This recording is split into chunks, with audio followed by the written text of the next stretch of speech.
get clear on your why for all things. Understand your why, because your why is going to help you when things are good, Mhm. and it's going to help you when things are challenging.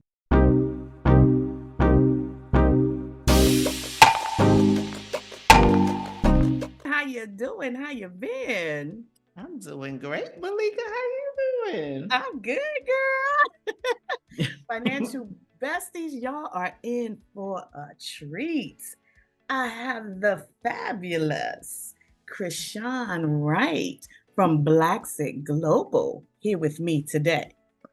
Now, Chrishan, I know I won't do it any justice, so please tell the besties who is Chrishan Wright and what is Blaxit Global?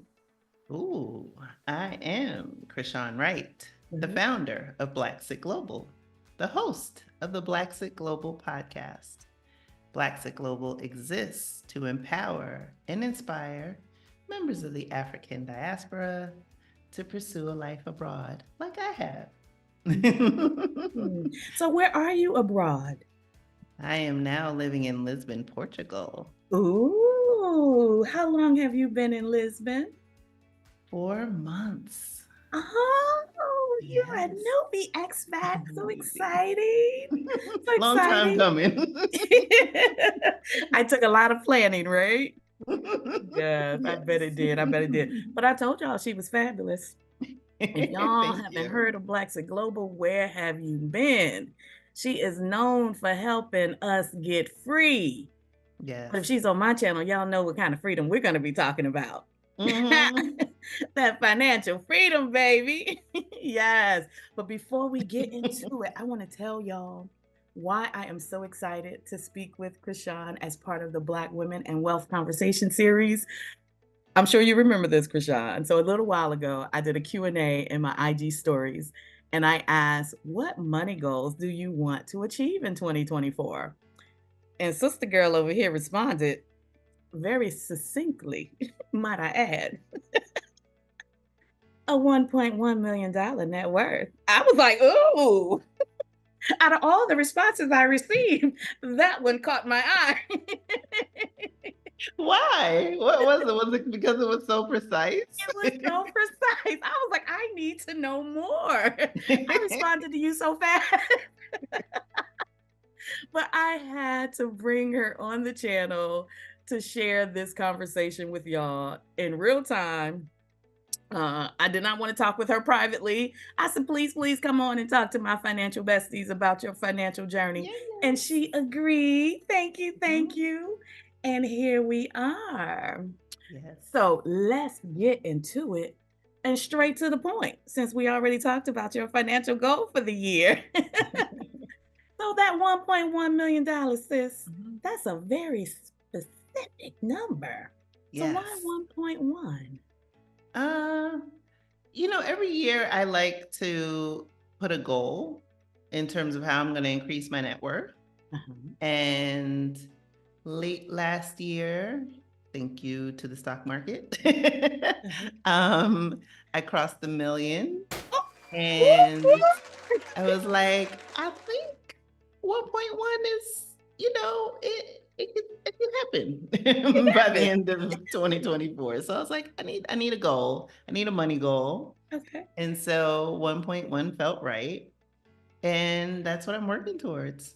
Awesome. Well, first of all, welcome to the club. Thank you. Welcome to I'm the one of the seven-figure Sheely. club. But do Feels you? good. Feels good, I gotta say. I've been working real damn hard for it. Yes, and for a long time, right? It Ooh. takes a long time. It is not easy. It is not. It is not, especially, and we'll get into it, but yeah, Yeah. it's not when it's, party of one. Right, exactly. Exactly. So tell us, so what is your plan to achieve that goal? What is your plan to get to 1.1? Yeah, so I have some money coming to me throughout the year, Okay. and I plan to invest all of it. Well, I would say 90% of it. 90% of it I plan to invest. I already started. I maxed out, and this actually is the first year I've done this. So I usually do a Roth IRA contribution, but Okay. this year I'm turning 50. So I get to do that little catch-up The contribution. ketchup. Woo, I've been waiting so long to do this catch-up contribution. I was like, and so they said, "Oh, you could put 8,000." I was like, "Well, let's just put it all in today." I know that's So right. I was like, usually I like dollar cost average, the 12 months, and I'm like, no, you know what? Let it ride. We're gonna put it in all at once. Yeah. And I did the remainder of my contribution for 2023. Mhm. And then I retired at the end of last year. Ooh, that And was gonna be one of so the questions I was gonna ask. That's so good to hear. I yeah. wanna hear about that. Yeah. And so as part of that, I have like a little bit of money coming in from there. But those last like couple checks, I decided to max those contributions. So because I won't be working a full year.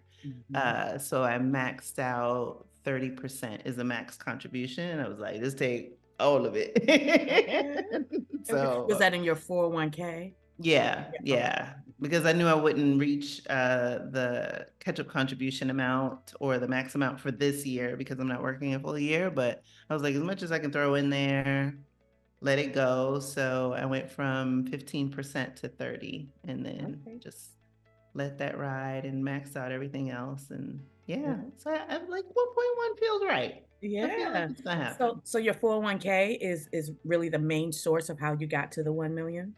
Was the primary source, you would Uh, say? I would say it's about, and I gave it some thought in the preparation for today. I would say my assets are 80-20. So 20% in real estate and Okay. 80 in retirement and investment accounts Investments. for sure. Okay. Cool beans. That Hmm. is so exciting. You Yay. retired last year. Tell us about that. At Yeah. So 49. I know You're so it's young. interesting. It wasn't necessarily a goal per se, like a goal that I was working towards, right? Okay. Really, the number was the goal. And then through having the show and having these, inspiring conversations with Black expats from all over the world, Yeah. one of those conversations in season 3 led me to Portugal. Okay. And one of the conversations from season 5 with Rich and Regular, who I'm a fan of their podcast. And I started reading their book. Actually, I got the audio book, Cashing Out, Mhm. Win the Wealth Game by Walking Away. Mhm. And so I was listening to it, and they have this blueprint for, the 15-year career. And I had them on the show, and, we were talking about it. And as they were laying out their framework, I was like, wait a second. Wait, so like I don't have to take this anymore? Right? Like, Right? and then, and I'd been doing fire and, probably should back up a little bit is, I basically had to start over because I got divorced in 2010. Mhm. So that was a financial hit. And so it was really like me, making this steady climb towards getting my money right to move abroad in 2023. That was always the goal. So retirement, and even the million wasn't really like the main focus. The real main focus was get out of America by 2023. Mhm. And like I said, going through the show and having these conversations and just realizing that, you can have like a plan for your life, but you still have to leave space Yes. for different things, different opportunities, things that will come into, your main view. And so as I was listening to their audiobook, it really started to change my mindset about this path that I thought I wanted to be on or I needed to be on, right? And in the 15 years that I was in corporate, because I had a previous career in government, Mhm. so 2008 to 2023 is in my corporate career. I was laid off 5 times. Oh. Oh my god. Yeah, and 3 of those were in the last like 4 years or so. Oh my god. And You were starting over every time. yeah, yeah, and through that there were protracted periods of unemployment. So starting over in 2010, right? 2008 was when I entered corporate America. 2010, I got divorced. protracted custody issues, right? These things are expensive. And, unemployment, right? Sometimes 2 years, sometimes a year. And so there were like ebbs and flows. And what I was steadfast in was, because I knew I was starting from zero all over again, I had to make choices. I wouldn't call them sacrifices. I would call them choices, intentional choices. And my intentional choice was to max out my 401k. That meant that there were other choices, right, that I couldn't make.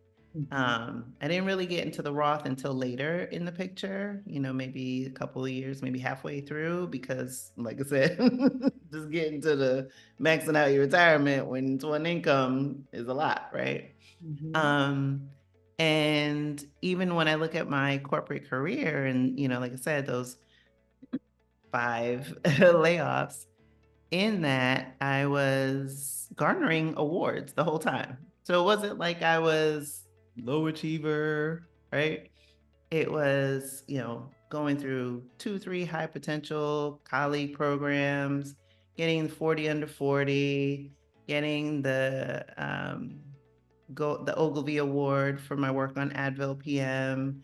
Like I was like, you know, doing all the things. Yeah, you were a high performer. So these Yeah. layoffs were like restructuring the organization. Not Restructuring. One was COVID. Like I left when I was working on Advil. I left in 2019 because we were going into another company, and then there was going to be another one. I was like, okay, I'm out. Right. And then I started a new job where I was a director, and then like I was actually onboarding week 3, and then COVID happened, and we were all sent home. And then 3 months later, like because it was for a pharma product that they couldn't sell because everybody was home, so we all got let go. And then the last one was restructuring. It's another acquisition. And because I was so steadfast in achieving the goal, my money goal for moving abroad, when I looked at it and I was like, wait a second, like I got enough to cash out. Like I don't have to do this again. I don't have to do the dance. I don't have to put points on the board, because I'm at that age where like I've gotten enough enough is enough. career accomplishments, accolades, all To the last a things. lifetime. Yeah, like and I know I'm the bomb, right? Like Right? I know none of my coworkers came to the table and have done a fraction of what I've done and accomplished. Yeah. Right? And it comes easy to me. And I say this now with pride, because a lot of times we play small and downplay our accomplishments. And I have been guilty of that for sure in the past. And as I look back on those times, I was like, you know what? Mm-mm, mm-mm, no. Pop your collar, sis. Like, Look, I pop ran that circles collar. around your clowns. Right? Exactly. I did that. Yes, you couldn't accept my magnificence, and that's okay, right? Right. And because I wouldn't shuck and drive, right? There was points where, like I said, I was like, yeah, I don't need to do this anymore. Oh, I want you to do this project. No. Yeah. I want you to come in the office. No. That became my You favorite word, are because it was sharing like I needed so to many do good ones. that. Yes. Because we overwork ourselves to the bone and we Hmm. overextend ourselves and we're overachievers and we're so used to hearing we have to work twice as hard just to be viewed as equal. And girl, you get to a point where you're like, no, I'm It's done. never going to happen. Done. Why am You I know, seeking you to look at me as a human, and you never have for our people in the past? So, right? why am Doing I the same killing thing and myself? expecting something different is the definition of insanity. And I was like, I'm not playing that game anymore. I know what I bring to the table. If you can't see my value, that's a you problem. No, Right? that's right. And you That's a chose you to cash problem. out. Yes. So I was like, look, I will gladly take the money and run. And so I started getting to, after your first layoff, it was just like, okay, and that was what, 2009. That was when the whole financial crisis happened. Mm. And I said, never again. Not never again will I get laid off, because we know ageism exists in America.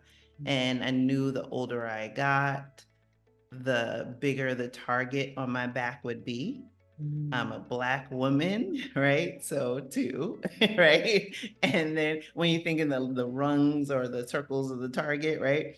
And then approaching 50, right? And so it's like, Ageism. Yeah. yeah, ageism. So I said, okay, you know what? And so after the first one, I was like, okay.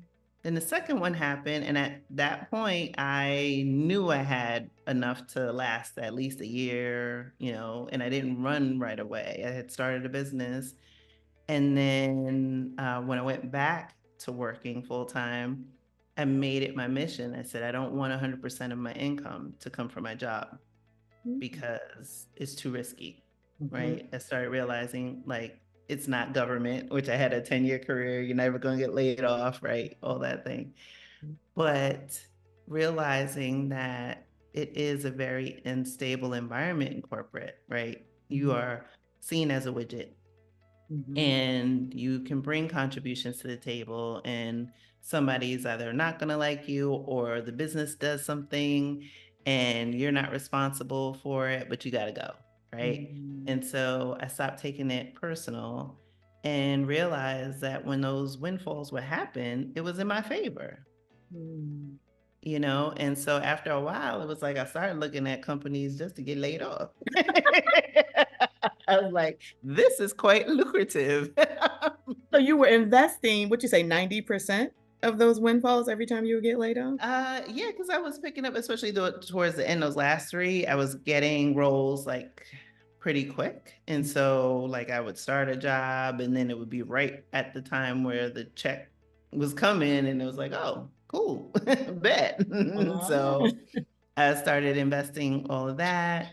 And then towards the end, towards my Blaxit year, I would say 2021, 2022, I got to the point where I was doing like 6 figures into the market, because I wanted to really, because we had the big dip in 2022. And that's when I was like, okay, you know what? The I've big made dip was in mistakes in 2020 when the market 20. crashed 30%. Well, that one, yes, but I did something foolish. Oh, yeah, we need to talk about that too. Yeah, so then the second dip was Uh-huh. when 2022, and I was like, okay, Okay. don't do what you did before. Oh, okay. Now I'm curious. Do the opposite of that. Yes. Put money in, do not take Take money it out. out. I didn't take any money out. I just transferred assets, and that was not the time to be transferring through institutions and all that stuff. So lesson learned. Okay. And so I was like, okay, you know what? Let me just, and no, I mean, even with doing such a high amount, and that's like including, employer contributions and other things, right? Even with doing all that, there were still moments where it was just like, oh, am I gonna lose the money? And I had to stop like getting in the emotion. So that took a lot of mental work to get my mind to like disassociate the emotional part of it, and recognize that, these are investment accounts that I still can't touch. Right. And then also to put money in a brokerage account, which was something I hadn't prioritized. It was always putting money in a 401k. And as part of my plan for my money, was digesting a lot of content, right, to build my financial acumen. And realize like, okay, I'm gonna do this move abroad. And again, at the time, retirement wasn't what I was eyeing. I was like, well, I still do need money where I can access it. And so that's when I started doing, brokerage accounts. And so getting those to healthy numbers and things of that nature. But it's been an interesting ride for sure. Yes, it sounds interesting. I want to back up a little bit if you don't mind. Yeah, So of you course. talked about being laid off 5 times. Yeah, their loss, my gain, boy. That's a lot. But what it also tells us, and everyone that's watching, is perfection is not required. You don't have to be working at this job, making all this money and consistently investing 50,000, $60,000 in order to get to 1 million. Mm-mm. I think a lot of us, and I say us because in the early days I used to believe this too. I think a lot of us, when we think about a million or becoming a millionaire, we think it's impossible because, oh, that's only for people that make a lot of money. That's only for rich people, or that's only for people who maybe got an inheritance from their parents, or people who have always earned six figures and they've always been good with their money. You've had so many setbacks, at Oh least yeah. 5 that you've shared so far, but then there was also the divorce and then becoming a Mhm. single mom, and Mhm. perfection is not required, and you just demonstrated that for us in, such a beautiful way. So can you tell us, like, every time you would have those setbacks, how did you rebound from that and get back on track? Great question. A lot of self-talk. Mm, I'm an introvert by nature, mhm, and especially now that I have freedom of time to reflect, mhm, uh, sometimes I'm like, how the hell did I pull this off? Right? mm, Because it would be just these, moments in the car after I dropped the kids off from school or while they were in the car listening to, financial advice and things like that. But there were times where I just had to, go within and just do a lot of like, it's going to be okay. We're going to get through it. And then there were times where it was like, yeah, I had this water bottle that I would, put the extra change in. And I remember one time in particular, it was time for me to have my share of my daughter's like dance, and I didn't have the money, like all of it. And I was like looking at it, and I'm like, okay, take the big jug, take to the bank, doing all that things. And there was a lot of times where I just had to talk to myself and realize that I had been through a lot in my life mhm, up to that point, and mhm. I survived all of those things, Yes. and that this wasn't going to be any different. We have all Was it always survived the easy to worst do days. that? No. Right. Right? I'm Right. not a crier, so I can't say I cried a lot, but there were times where, just being human, Mm, the talk wasn't always positive to myself, too. mm, And I can't always say that the talk that I would say to myself were affirming. Sometimes it would just keep me in a negative loop. mhm. So you Um, feel like it was your fault that this happened? yeah, there were some decisions where it was just like, especially towards the end, it was just like I got to a point where it's like, oh, I got a little bit I could dabble with this, and it was like, no fool, keep your eye on the prize. Yeah, Um, and so I had to even break through, free of that, and mhm. realize like I'm a human, and sometimes we make good choices, sometimes we make bad choices, Yeah, and that's and okay. that's okay.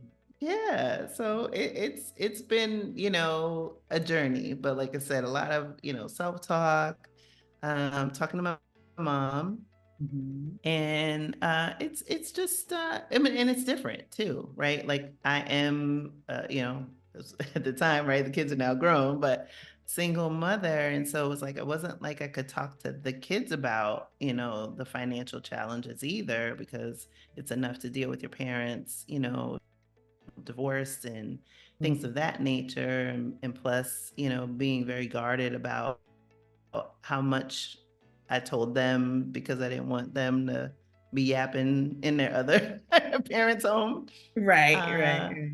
So did you talk to but, anyone about it? so no, just really my mom. Okay. Just really my mom about it, and just setting the goals, and just going within, and always having like headphones in my ear, or, in the car listening to stuff, or just talking to myself like, okay, you can do it. Mhm. And yeah, so to be at the point now where I'm talking to you about it, like that's huge. Right? Because I don't normally, Talk about it's not a thing that I've really talked about. I am so honored that you agreed to talk to me. That makes me feel even more special. And I want to encourage more of us to talk about money because as we, discussed Mhm. before, being more transparent about money, it lets other women who look like us realize number one that they can do it too because there's nothing unique about us that they don't have within them, you know what I mean? And then Mhm. also being transparent about the mistakes and the struggles and the Mhm. setbacks that we've had in the past because I don't want anyone to think, "Oh, I've made too many mistakes. That's impossible for me now." Oh, Or yeah. I've It's started. it's achievable. You know, Right. you share and I love how transparent you've been about your journey. Mhm. And, like I said, I've had struggles in the past, and I didn't come from a family with money. I remember being a That kid growing part. up in Co-op City in the Bronx and seeing my friends, and we'd be on the line for government cheese, and you see your whole class. And putting myself through school, working full time, going to school full time, making bad relation choices, with people who exploited, Mhm. my good nature. Yeah. And, you know, again, learning through those lessons, taking those L's, Mhm. and then realizing that on the other side of that is opportunity, right? It's an opportunity for you to Mhm. grow not only from, education, but also your bank account. That But there were times like, like I almost took a big L, part. in 2008, 2009, through the stock market crash and the housing crisis, and almost lost the house and had to, and at the time that was the decline of my marriage. It was a long time coming, but it was like, okay, I gotta pull this trigger. um, and again, the divorce and the protracted custody battle and that being expensive and just all of these things, right? And just realizing that those things didn't define me. Like Mm, they're part of my story yeah, and they make it interesting to see, like coming from, those humble beginnings. And, my father struggled with addiction and ultimately died from that when I was in high school. And just realizing like I had taken some serious challenges in my life mhm, that if you just look on the surface of all of those experiences, no one would think that I would be here, right? I would be at this point in my life, right. financially, physically, like living outside of the United States, which was something that was on my heart for a long time, being And able the to help joy you have on your others. face, I get to Yes, see the joy. yes, the Feel it. joy of freedom. Yes, yes. And helping others do the same, and just being able to have like the time freedom, right? I have all of the freedoms now, right? I have the time freedom, the financial freedom, And the the location. location freedom. Yeah. And to think that, if someone were to look at my whole life and think like, oh, you know what? Oh, she probably, had, this, and it's like, you would be all wrong. And this is why I have these conversations. I want more of us to Mhm. see that we started from the humble beginnings. We have been where you are. So it's possible for you to get here too. Do not give in to those circumstances. And we need our sisters. We got to pull back, pull our sisters up and show them that it's possible. And just hearing your story, I'm inspired by it because I haven't moved abroad yet officially, but I am so inspired by your story. And like I said, what I hear is that perfection isn't necessary. And then also, although you didn't talk to a lot of people, you did have a trusted source to share the Yeah. challenges with. And I'm sure your mom was someone that helped to rebuild her baby as she was going through those Yes. challenges, Yes. right? Yes. And I hear you mention, listening to content. So, were Mhm. there any financial resources in addition to the one that you already mentioned, like a book or a blog or a financial influencer that you would credit to helping you get over some of those challenging moments and to maintain the path that you're on now? Yeah, I think it's interesting that you asked that question. There were points along the journey, Mhm. and I would say in my adult life, where and I remember when I was in college when, all you had to do was have a pulse and everybody got a credit card, right? And then I ran that Or a up slice and of then pizza. paid it off. And then, yeah, it was like everything. Oh, you have a t-shirt, sign your life away, right? So there were Yes. like, mistakes that I made in those, journey steps and then points where I remember decisively going in a different direction. And so I remember when I was married and I used to want to watch Susie Orman and watch her when she had her show. And my ex was like, "Oh, turn that off!" Like, "Oh," it was always like, "Oh, no, no," and then I was always like wanting to save because I knew at some point I'm gonna retire and stuff. And kids got to go to college, but it was like always like doing the opposite, right? I would put away 5, you'd spend 10, and like, But you were putting away and something. then That little bit yeah, helped. but then like as soon as I put it, it was like, oh, I'm gonna take yours and mine, right? And I was like, okay. And then I remember, the Dave Ramsey, and that being when he had his show on TV. And then that was another point, and I was still married at that time, and it was again like, oh, turn that off, and I was just like, Mm. mm. and really once I became free of that situation, I just started, downloading and, consuming content. But one of the things that I realized in doing so Mhm. was that there weren't people that looked like me, that I Mm. could identify with the goal, right?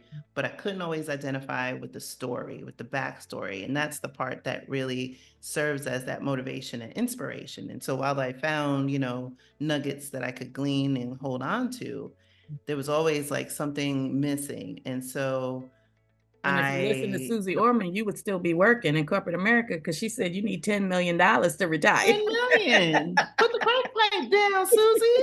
Put the crack pipe down. It's okay, girl. I know you retired and you came back. And maybe she didn't have her 10 million. Maybe that's why she's trying to come back. Yeah, that's why she's sharing that bad advice. That's what she You needs. know, exactly. Because, you have to understand, and that's where, like, as you start to build, and I think all of them have their own place and space, right? At certain points in your journey. Yes. Do I find their advice like awful where I am now? Of course. But at the time where I just needed something, Yeah, it served its purpose. I But then agree. I realized that I was starting to outgrow. And that's the beauty of it. It's like you start to realize, like, okay, this got me here, right? But what got you here is not going to get you There. there, right? To the Mhm. next level. And so that's where I was like, okay, I need to hear, like, there's got to be like people like us out there, right?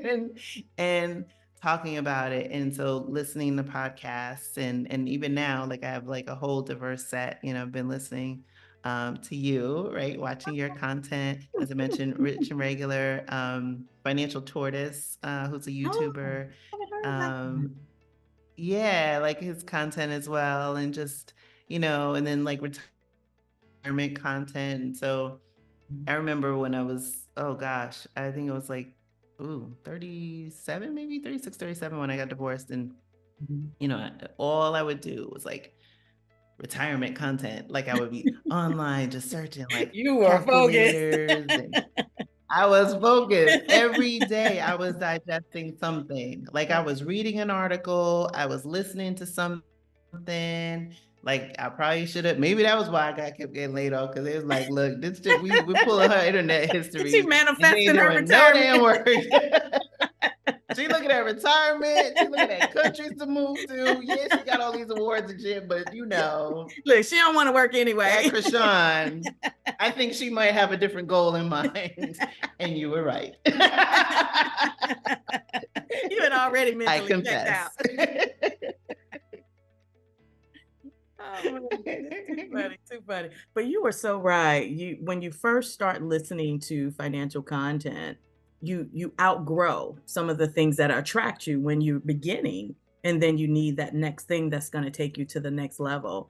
And then also like you, I am also a podcast listener. I'm a passive learner anyway. So I'm constantly having something playing in the background that I can learn from, even if it isn't getting my undivided attention, if I'm multitasking doing other things.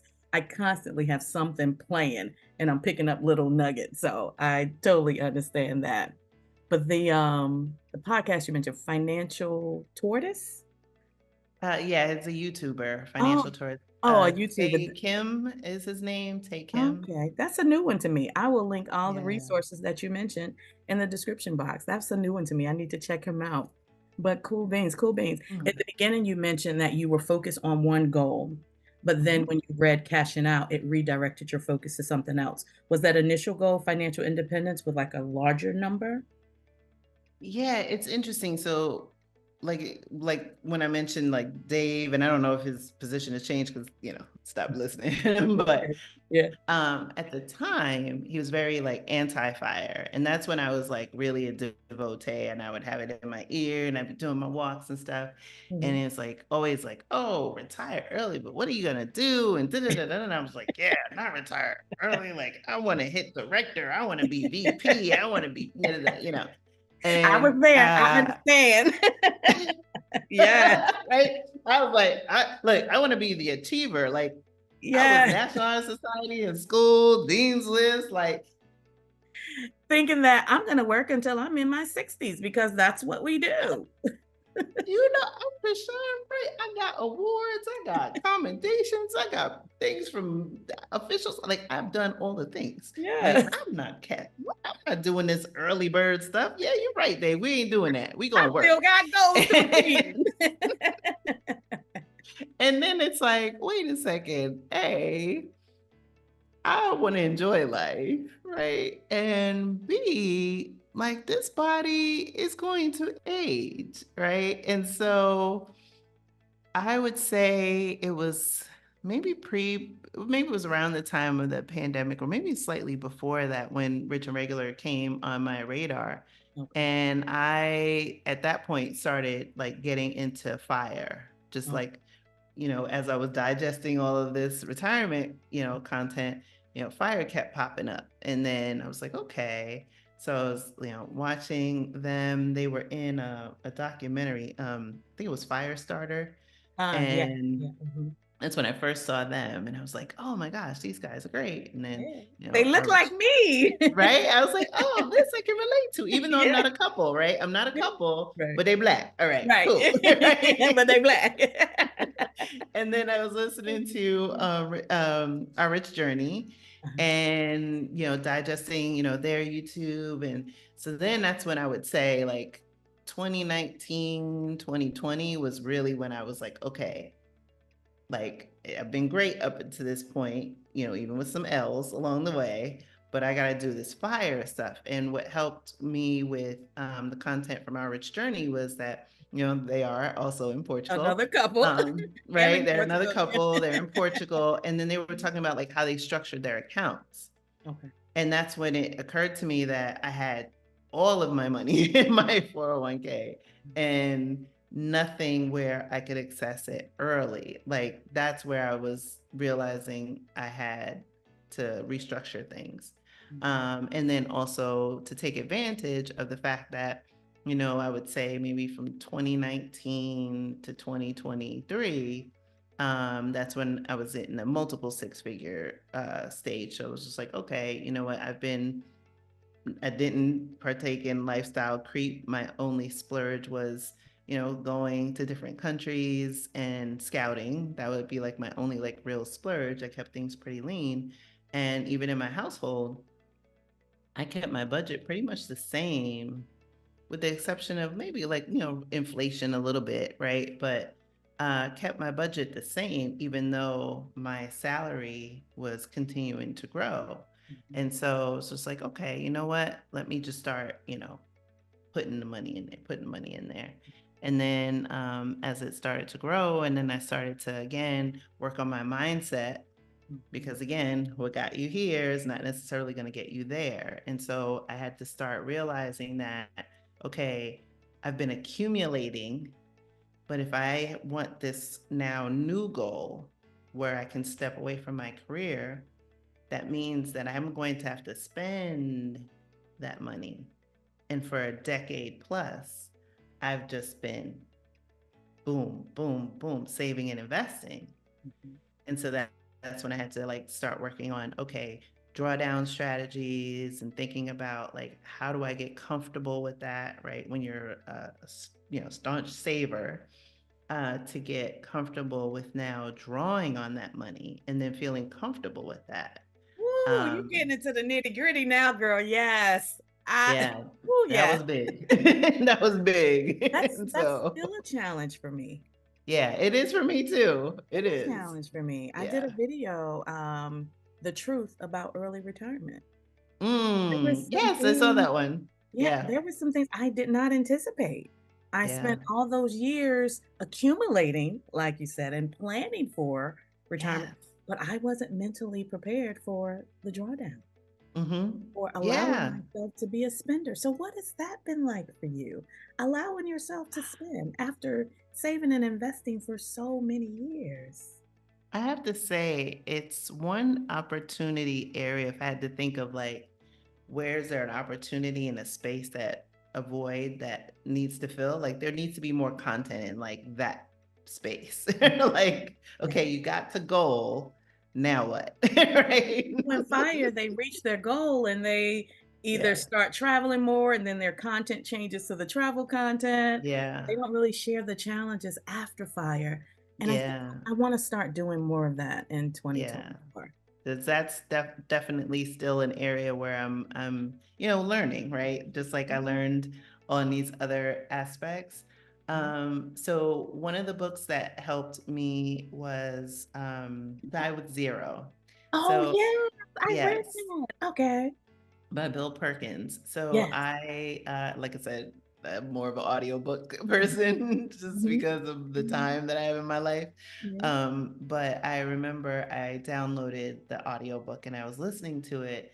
And that definitely, along with, like I mentioned, cashing out, helped Mhm. me with my mindset. Like, okay, there are times in your life that are, or activities or just things, life events, right, that are just time bound. Mhm. And if I want to, as I said to myself when I was still living in the States, if I Mhm. want to move abroad and I want to enjoy life, like what does that look like? Mhm. Right? What does the freedom of time look like? Does it mean I'm sitting on the couch watching Netflix all day?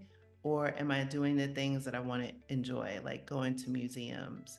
Mhm. Like today, I put down a deposit for a yacht for my birthday party. Oh. And, just being able to think about like what does that life look like. And so that helped me. I started listening to Ramit Sethi, Mhm. uh, Oh, his yeah. his Yeah. podcast and Mhm. and his content. Mhm. And what does my rich life look like, right? My rich life as a solo single woman with adult children and a dog, um, in a different country. And so there's still a lot of psychology around that I still am working through. Mhm.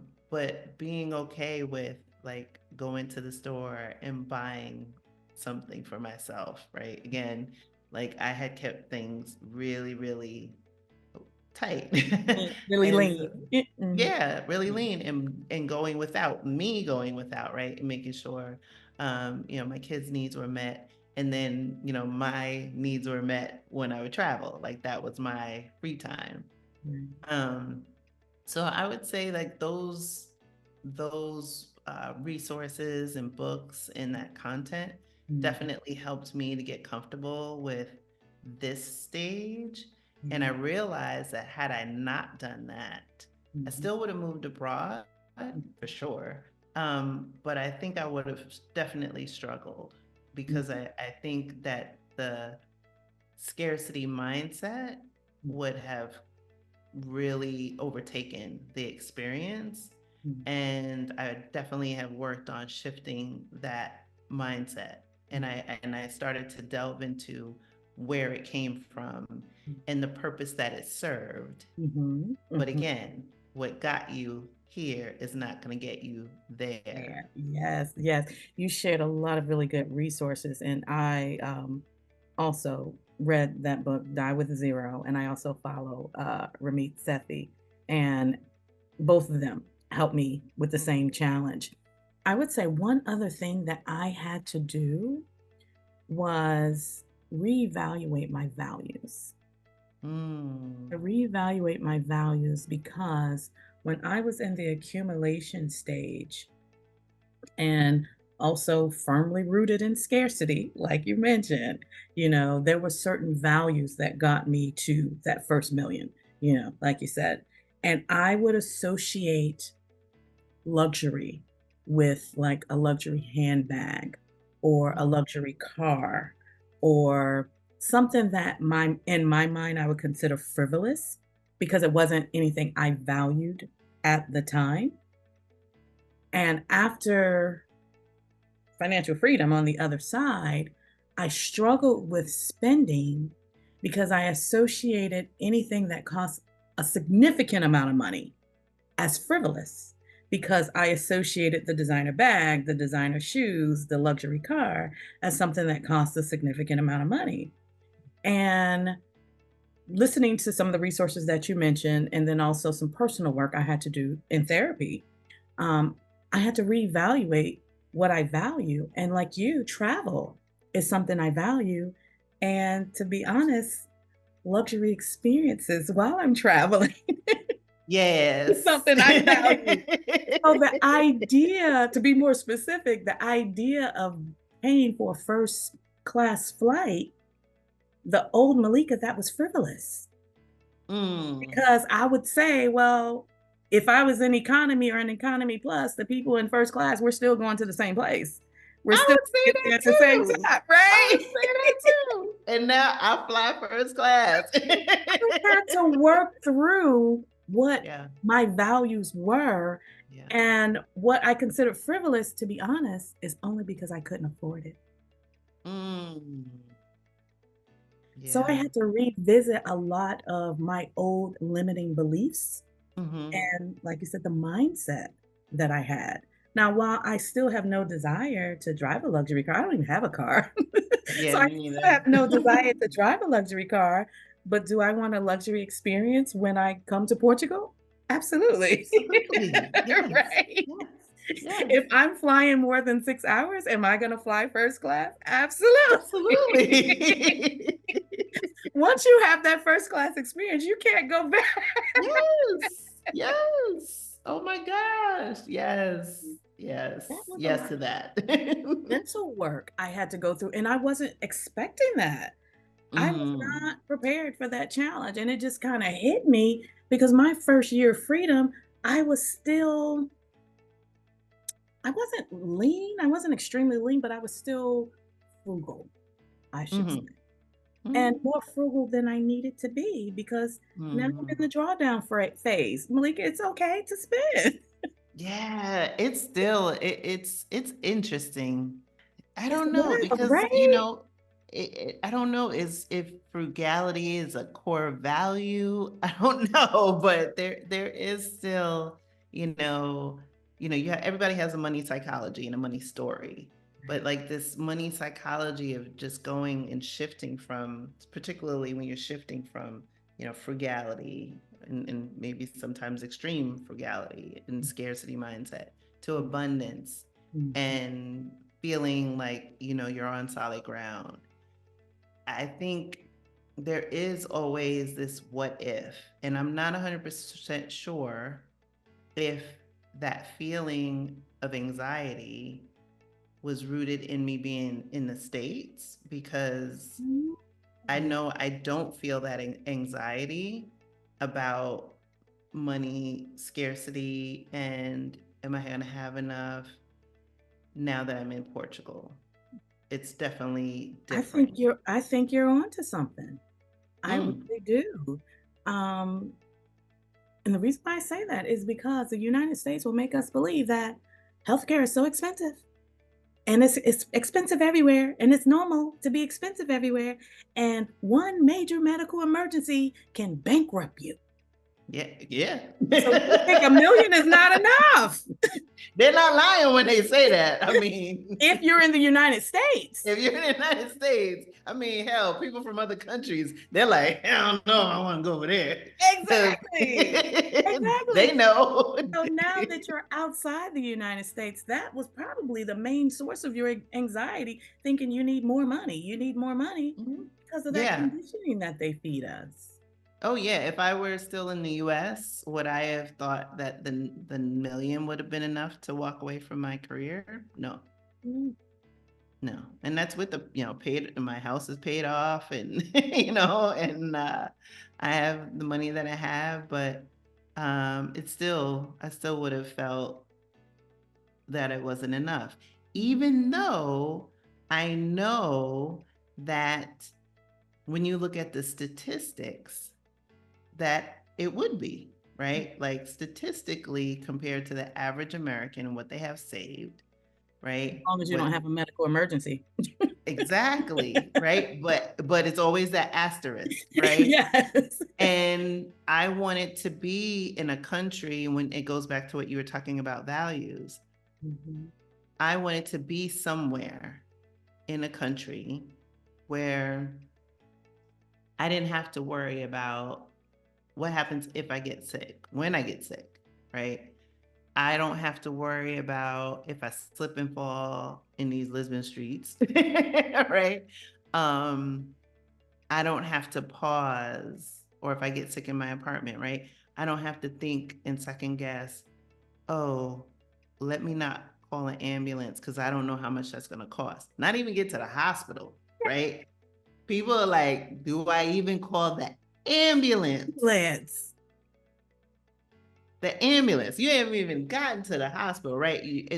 There's always this like cost benefit analysis that I think everyone runs when they're in America and they get sick, right? So it's like, oh well, let me give it a couple more hours. Let me go to WebMD. Let me look it up. My mother always looking it up in her medical book. There's always this cost benefit analysis because of the unknown. And I think that's because we're fed so much of the insecurity and blaming it on the individual and not the system that it feeds into that.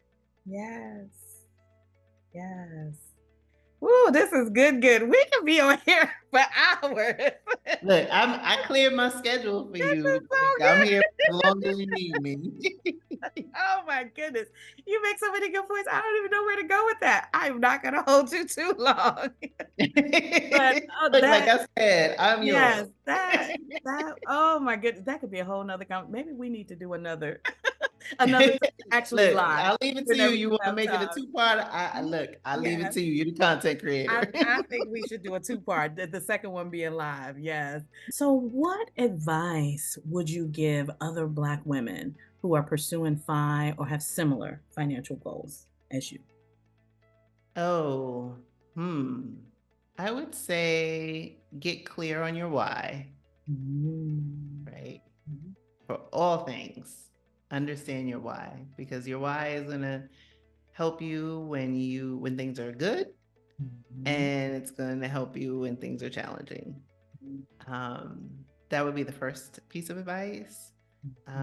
Definitely get around either a trusted person or a group of people who are going in the same direction, because that's going to help feed you and give you that momentum and motivation and inspiration.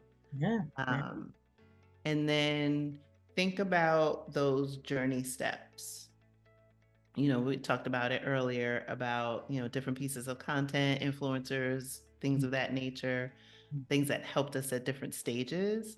Map out those stages, whether they're monetary stages, or just things that or maybe monetary and like age, so you want to have, 100,000 by 40 or whatever that is. But map out what those stages are, because that's going to help you realize, okay, I'm here, but I want to get to here. What do I need to know, think, and believe in order to get to that next level? And that's going to help you understand where those gaps are And then you can start to look at either, content creators or different sources of different sources of influence to help you in that knowledge base. I think that's the biggest thing that has helped me in this journey. Yes, that was so good. And that goes back to what you've been saying all along. What got you here is not going to get you there. So, understanding what you need to know, think, and believe in each of the stages. That was good, good. Thank you. Thank you so much for that. I know for a fact that's going to help someone that's watching. But for anyone who have heard everything you've had to say, they've heard your story, they've heard the challenges that you've overcome, and they identify with you and they want to know more about you, where can they find you? Ooh, y'all can always find me on them internets. Beyonce's internet. Beyonce's internets. You can find me at Blaxit Global on all major platforms. Not on X, but you can find me on Instagram, Facebook, listen to the podcast on all major podcast platforms. And you can also visit our home at blaxitglobal.com. Blaxitglobal.com. I will be sure to get your links and include them in the description box. But Chrishan, I want to thank you so much for spending this time with me. Thank you for sharing your story. Thank you for dropping those gems, that wisdom for us. And thank you for the work that you're doing with Blaxit Global and helping us all on our freedom journey. But it was such a pleasure to speak with you. Thank you. Thank you. Thank you. Thank you.